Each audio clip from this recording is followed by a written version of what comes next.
하나님께서 우리에게 주시는 말씀 우리가 찾겠습니다. 출애굽기 17장 8절에서 16절까지 말씀입니다. 이스라엘 자손들이 광야에 들어서서 첫 번째 싸움을 하게 되었습니다. 르비딤이라는 이곳까지 오면서 하나님께서 놀라운 기적으로 이스라엘 백성들을 인도하여 하나님께서 전적으로 그들의 삶의 길을 여셨고 이스라엘 백성들은 그 준비된 대로 기적을 경험하면서 한 걸음 한 걸음 나오게 되었죠. 그런데 오늘 이 사건 아말렉과의 전투를 통하여서 이제는 그들에게 하나님께서 일방적으로 예비하신 것이 아니라 그 길을 하나님께서 인도하시더라도 자신의 생명과 자신의 가족과 자신의 소유를 자신의 힘을 이용하여서 능력을 발휘하여서 지켜야 하는 그런 영적인 계기를 오늘 시간에 맞게 되었습니다. 왜냐하면 하나님께서 그들에게 약속의 땅을 허락하여 주셨고 그들이 애굽에서 아주 오랜 기간 동안 종으로 살았기 때문에 그냥 시키는 대로 끌려다니는 대로만 살았던 것에서 이제는 그 땅을 다스릴 자로 그 땅의 주인으로 살아야 될 것을 하나님께서는 이런 여러 역경들과 주시는 여러 기회들을 통하여서 다루어 가시고 훈련시키시려고 하기 때문에 그렇습니다. 오늘 우리가 읽은 이 본문 말씀에 여호와 니시라는 말이 나오는데 주님께서 놀라운 승리를 하게 하셨기 때문이죠. 그리고 그 승리가 기도 때문이기 때문에 그렇습니다. 주님께서 이 기적의 여러 과정들 가운데 오늘 이 사건을 통하여서 기도를 통하여 믿음을 통하여 우리에게 도전하시는 것을 우리가 같이 좀 붙잡고 싶습니다. 오늘 본문을 통하여서 첫 번째로 하나님께서 다시 한번 깨닫게 해주시고 중요하다라고 도전하게 하신 것이 무엇이냐면 어려운 일 가운데 기도하게 되었다면 승리가 이미 시작된 것이다. 어려운 일 가운데 다른 여러 방법이 있고 다른 여러 선택이 있을 텐데 기도하게 되었다면 그것은 승리가 곧 시작된 것이다 라는 것을 하나님께서 주목하게 해주셨습니다. 9절 10절 말씀에 이렇게 나와 있습니다. 모세가 여호수아에게 이르되 우리를 위하여 사람들을 택하여 나가서 아말렉과 싸우라. 내일 내가 하나님의 지팡이를 손에 잡고 산 꼭대기에 서리라. 여호수아가 모세의 말대로 행하여 아말렉과 싸우고 모세와 아론과 훌은 산 꼭대기에 올라갔다 라고 나와 있습니다. 하나님께서 홍해를 가르시고 마른 땅으로 걷게 하여 주셨습니다. 이것은 놀라운 기적 아니겠습니까? 하나님께서 마라의 쓴물을 먹을 수 있는 단물로 바꾸셨습니다. 엄청난 기적 아니겠습니까? 반석을 쳐서 거기서 물이 나오게 하여 주셔서 사람들을 먹이셨습니다. 기적 아니겠습니까? 하늘에서 날마다 양식이 내려서 날마다 하나님의 것으로 하늘의 것으로 공급하고 계십니다. 이것도 놀라운 기적과도 같은 일 아니겠습니까? 기적이지요. 하나님께서 직접 하신 일이 기적이라고 한다면 오늘 모세와 이스라엘 자손들이 기도하기로 결정한 것도 하나님께서 행하신 놀라운 기적이라고 하나님께서 깨닫게 해주셨습니다. 일반적으로 여러분 우리에게 어려움 있고 힘든 일이 있으면 우리는 염려하게 되고 그 일을 어떻게 풀어갈까 사람의 지혜를 구하게 되죠. 그런데 그런 여러 수단들을 포기하고 기도해야 하는 것이다. 이 일이 기도해야만 살 수 있는 것이다 라고 깨달아지게 된 것이 놀랍다라는 것이죠. 중앙영광교회 일본에 있는 현 교회를 섬기고 있는 이용규 선교사님이 본인의 삶에 있어서 있던 이야기를 이렇게 간증하시는 것을 듣고 큰 은혜를 받았습니다. 동경대학교에서 유학하던 시절에 불의의 사고로 하나님을 만나게 되는 엄청난 믿음의 연단을 겪게 되었는데 문제는 가정에 혼자서 하나님을 영접하게 된 것이죠. 아주 철저한 유교 집안이었던 그런 아버지에게 찾아가서 예수님을 믿고 살게 길을 걷겠다고 이야기했더니 그렇게 반대하시더랍니다. 그리고 나중에는 아버지께서 너 선택해라. 너 나를 선택할 거냐? 아니면 네가 믿는 그 종교를 선택할 것이냐? 그런데 목사님께서 저는 주님을 버리실 수 없다. 이렇게 고백하자마자 눈앞이 번쩍하더라는 것이죠. 아버지께서 따귀를 이렇게 확 때리시면서 하신 말이 넌 이제 내 아들 아니다. 나가라. 그리고 의절을 해버리셨다는 겁니다. 유학생활 이어지는 여러 하나님께서 개척하는 과정들을 겪고 있는데 이분이 모든 일가 친척들과 완전히 의절당한 채 그렇게 힘든 시간들을 외롭고 어려운 시간들을 보내고 계셨습니다.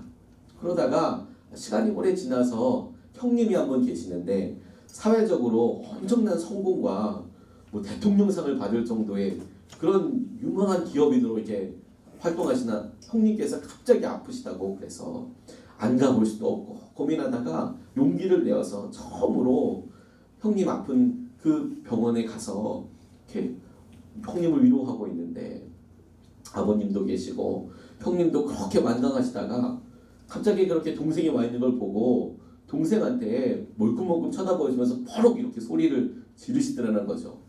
니네 기도 안 하고 여기서 뭐 하나? 이분들이 넌 여기서 네가 목사라면서 기도 안 하고 여기서 뭐 하고 있는 거냐?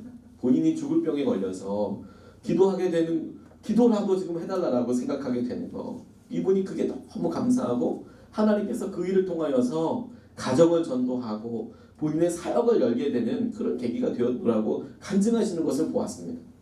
세상 사람들이 기도하지 않습니다, 여러분. 그런데 우리는 기도해야 한다고 생각하죠. 하나님께서 이것이 기적이라고 말씀하고 계시는 거예요. 똑같은 방법으로 우리가 하지 않는 것이죠. 만나를 내리시고 홍해를 가리시는 분이 우리를 광야로 걷게 하시면서 준비하신 당신만의 방법이 무엇이냐면 너는 이제부터 기도하는 사람이 되어야 한다는 것입니다. 그전에는 울기만 하고 불평만 해도 하나님께서 응답하여 주셨습니다. 기적이 일어나니까 하나님이 그 자리에 계신다는 것을 다 알 수 있었습니다.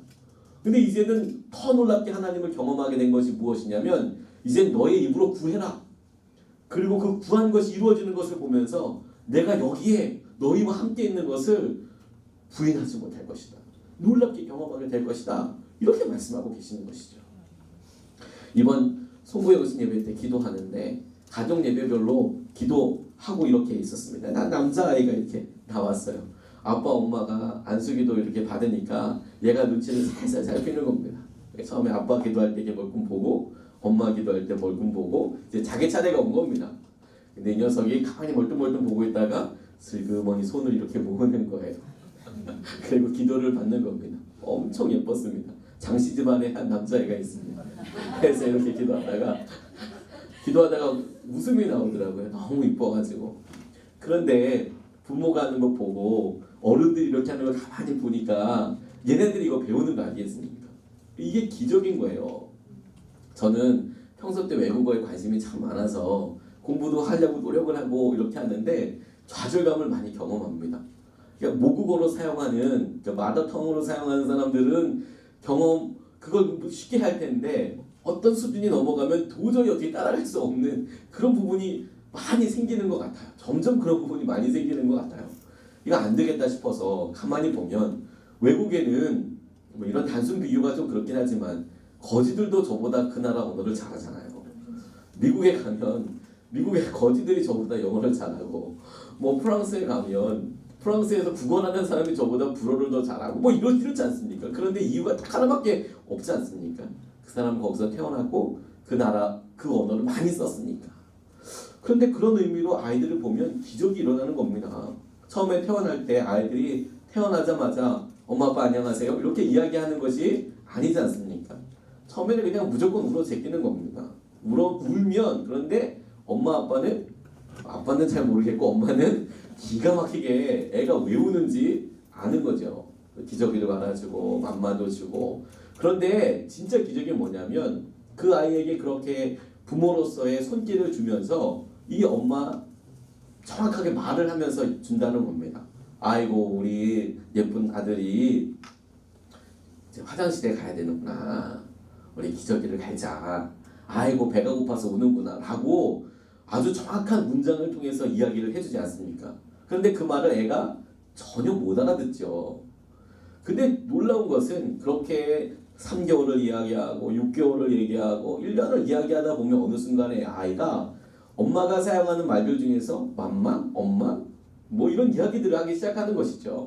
그리고 한 3년, 5년 지나고 나면 얘네들이 뭐 별의별 말을 다 하기 시작하는 것이죠. 거기에 몇 년만 붙으면 도저히 말싸움으로 이길 수가 없는 그런 사람들이 아이들이 되는 것이죠.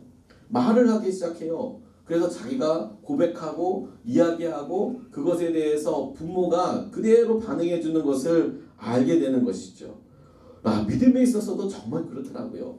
하나님께서 우리가 알아듣던 못 듣던 믿음의 초신자였던 어떻던 하나님께서는 똑같이 믿음의 방법으로 우리에게 그렇게 대해 주신 거예요.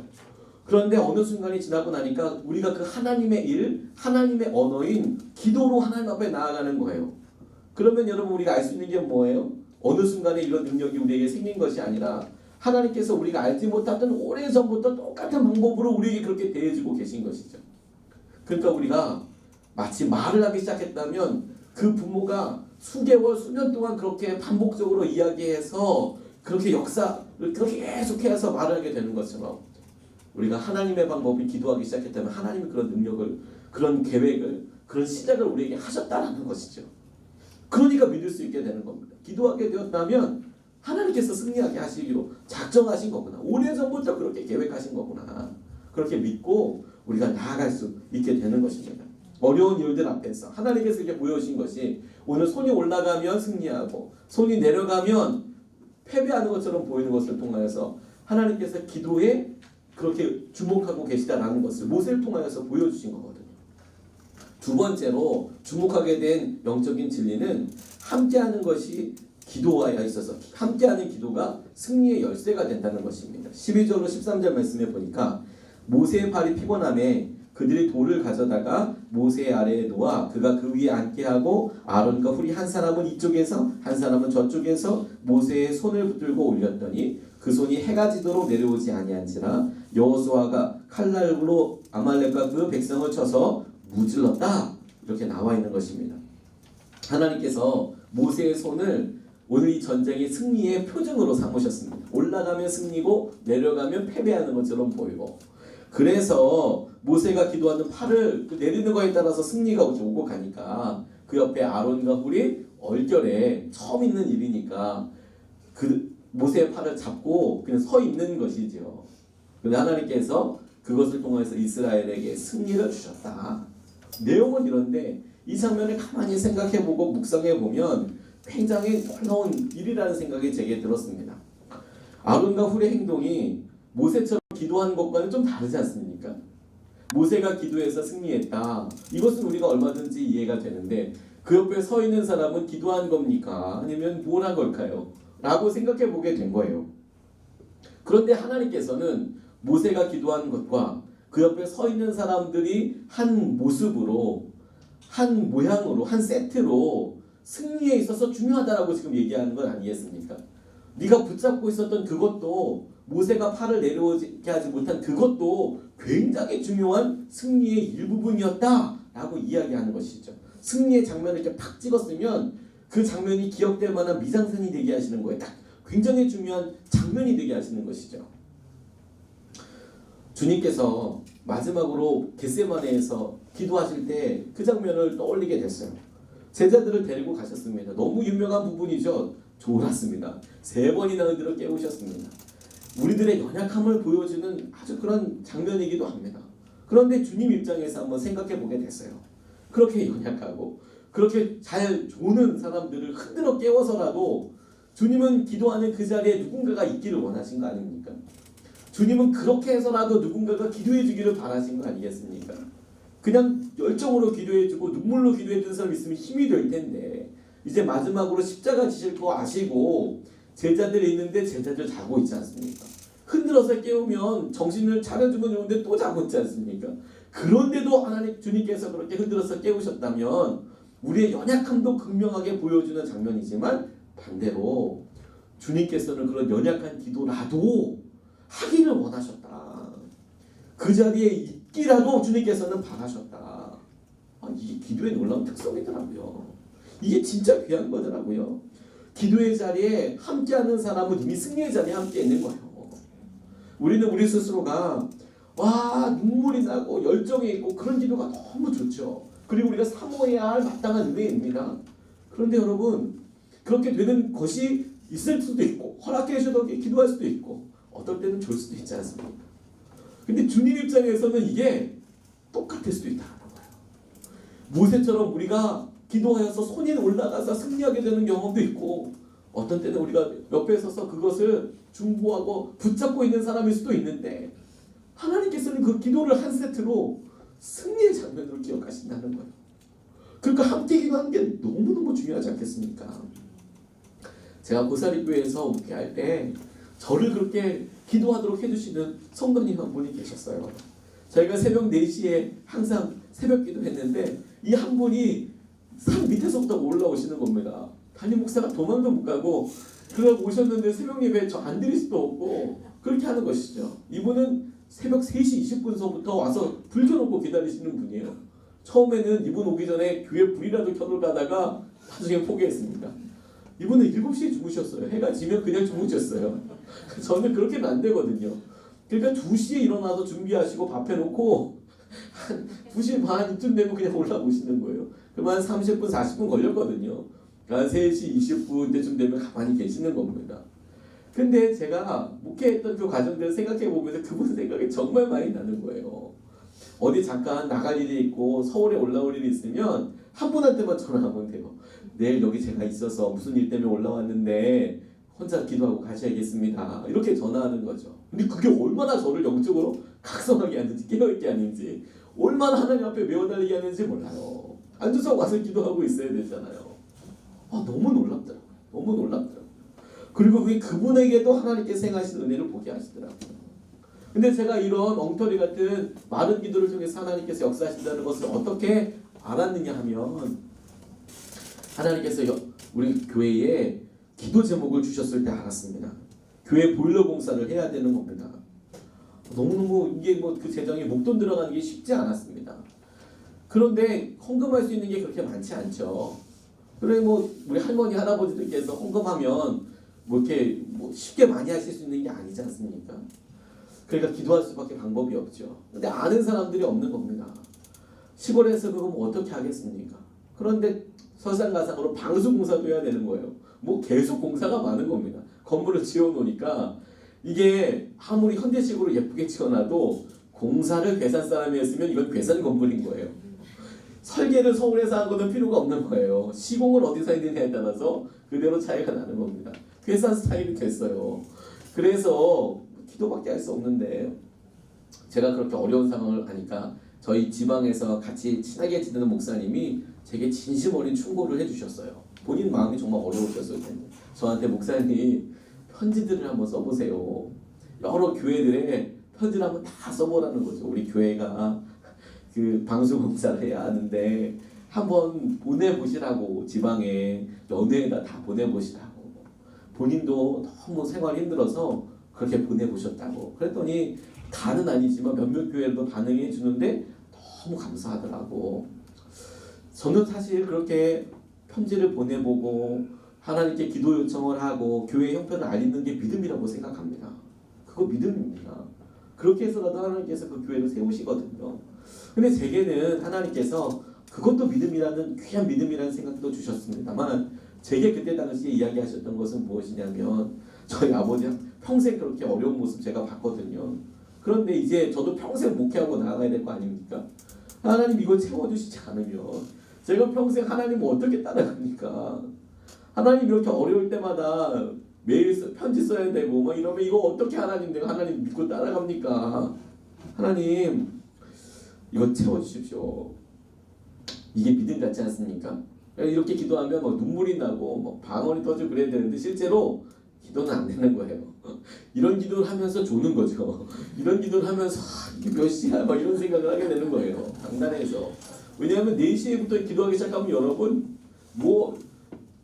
열방과 모든 사람에서 다 기도해도 6시까지 되는 게 쉽지가 않아요. 우리 성도들 마을 사람 이름 다 불러도 43명이거든요. 여기 나오신 분들만큼 우리 마을 세 마을에 사는 거예요. 이건 진짜 어렵습니다. 이게 기도하는 게. 열방을 해서 기도해도 이게 쉽지가 않아요. 그렇다고 신문 펴놓고 계속 기도하게 되면 이게 쉽지가 않지 않습니까? 많은 기도가 나오는 거예요. 앉아가지고 응답이 되는지 어쩌는지 계속 기도하더라고요. 그리고 장마는 올라오고요. 근데 하나님께서 그렇게 기도하고 많은 기도 이렇게 드리고 있는데 장마 정선이 거의 다 왔을 때 이제는 안 된다. 이제는 정말 공사해야 된다. 때가 왔을 때 아침에 전화 한 통화 받게 하시더라고요. 한 번도 연락해보지 않은 권사님한테 전화가 왔어요. 오늘 아침에 새벽에 기도하는데 목사님 생각이 많이 났다고 목사님 계좌 하나만 불러달라고. 그리고 보내주신 액수가 방수공사를 해야 하는데 인건비 빼고 딱 재료비만 하나님께서 보내주신 거예요. 그것도 액수가 컸거든요. 인건비는 남는 인력 저 있잖아요. 저 있잖아요. 하나님께 저를 또 귀하게 써주셨어요. 저 고소공포증 있는데 올라가서 정말 주님께 믿음으로 매달리게 해주셨어요. 하나님 어떡해요? 그리고 이제 그 방송사를 해봤어요. 근데 너무 놀랍더라고요. 교만할 수가 없었던 이유가 뭔지 아십니까? 저는 제가 어떻게 기도했는지 알잖아요. 그런데 이거 기도 안 했으면 하나님께서 공급도 안 해주셨다는 것도 알잖아요. 그러니까 하나님께서 마른 기도로도 눈물의 기도가 아니라 마른 기도도 그렇게 응답해 주신다는 거라고밖에 생각할 수 없겠더라고요. 하나님이 그거 듣고 계시는구나. 응답해 주시는구나. 그러니까 여러분 우리가 이렇게 함께 기도할 때요. 우리가 지금 누군가의 손을 잡아줄 수도 있고요. 그런 손을 잡아주는 것처럼 그냥 와서 내가 지금 이게 뭐 하는 건가. 근데 그 기도가 놀라운 거예요. 마음 안에 우리 가운데 있는 하나님 갈망이 있지만 안 되더라도 기도 자리에 나와 있는 게 정말 놀라운 거예요. 그게 하나님께서 역사하실 수 있는 거거든요. 승리가 시작된 거거든요. 저는 우리 예수님의 사람들 교회가 이렇게 특세를 시작하고 함께 모인 것 자체로 하나님께서 하나님의 일을 시작하신 거라고 믿고 있어요. 하나님이 정말 역사하실 거거든요. 기도의 자리를 사모하시길 축복합니다. 그런데 여러분 자신의 기도가 온전한 승리로 정말 이어지고 싶다면 주위에 팔 붙잡을 사람이라도 함께 기도할 사람이라도 그 사람 때문에 내가 기도의 자리에 가야만 하는 이유라도 한번 만들어 보십시오. 하나님께서 그 기도를 잊지 않으십니다. 능력이 되게 하여 주실 것입니다. 오늘 이 시간에 우리가 말씀 붙잡고 같이 기도에 대해서 같이 기도하고 싶습니다.